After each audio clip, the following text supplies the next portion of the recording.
Hey everyone and welcome. My name is April and today I'm going to show you what I've been working on in the shop this week. I worked on a ragdoll pattern. I'm trying to get that updated and I made a few weighted dolls like I always do. And I also had a fun custom order for a larger doll in this pattern, but they wanted it to look chubby. I made the first doll to do a test of the measurements and it looked pretty cute. So then I had to make it chubby. And this is the doll that I came up with on the second try. It wasn't perfect, but the client wanted to purchase it right away. She had something going on, so it turned out to be the only one that I made. If I ever made another one, I would definitely fatten up those thighs because he kind of looks like that weird cheese guy from Saturday morning cartoons. Anybody else remember him? This season has already been pretty slow in the shop, but that's no surprise given our economy. So I've decided to make some discount dolls from the leftover fabric that I have lying around. I've got this big basket full of scraps, and little dolls typically sell pretty well, so I could probably make a few. And no matter what, I do want to add a bunch of discount items to my shop in the upcoming weeks to attract customers. One thing that I'm thinking about offering in the new year is this doll as a pattern, and then releasing a new clothing style pattern each month. Let me know if you think this is a good idea. It'd be more of a fashion doll than a child's toy, and it would be more about learning how to make clothes than standard imaginative playtime. I have a huge collection of vintage patterns, and I want to convert them to doll size just so I can try out the pattern.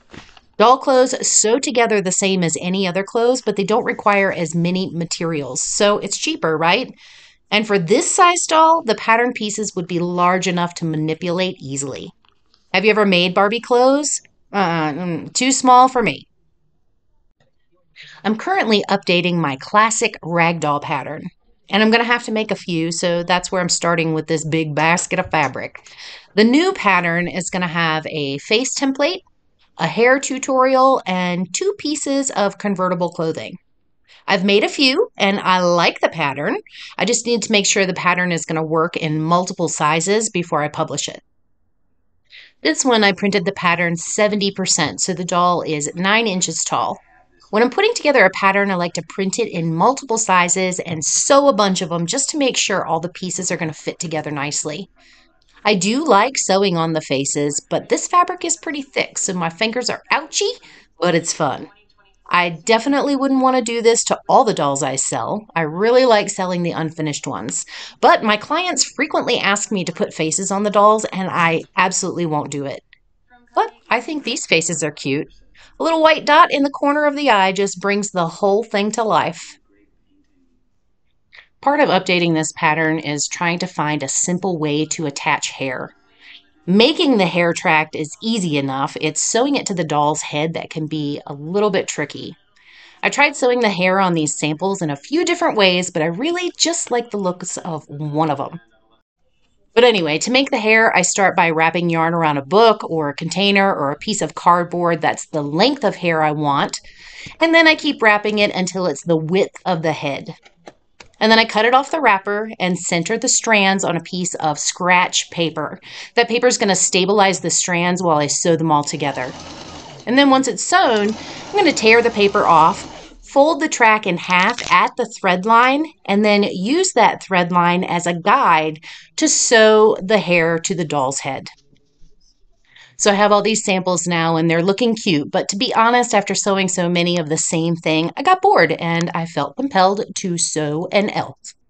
I'm not sure why. I do like to do just the base and let the client put their finishing touches on it. My shop is really about giving the client a base upon which they can flex their creativity. And not everyone gets that part of it. But just to be clear, I am not a doll maker. I'm a maker of supplies for creative minds. And yeah, maker of therapeutic supplies and educational props. But to be honest, I really just like sewing in general and making patterns.